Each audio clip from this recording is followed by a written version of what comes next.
ይሄው እንደዚህ ነው የምፈልገው ኖ እስቲ ትኩረቱን አስተካክል እንዴት ነው ይሄ እኮ የሚያምር ፎቶ ነው ብለ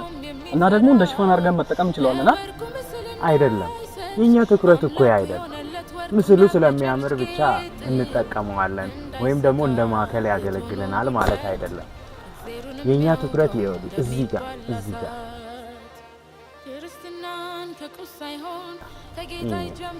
ስለዚህ ሌሎችን አናስገባም ማለት አላልኩም ነገር ግን እነዚያ ሁሉ ዋናችንን ተከትለው የሚመጡ ናቸው ይኸው ትኩረታችን ሲለወጥ አላማችን ይቀየራል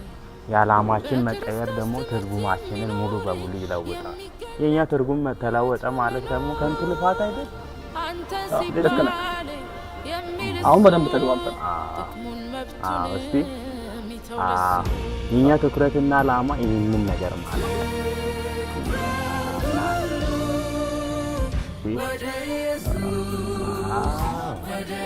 አሪፍ ነው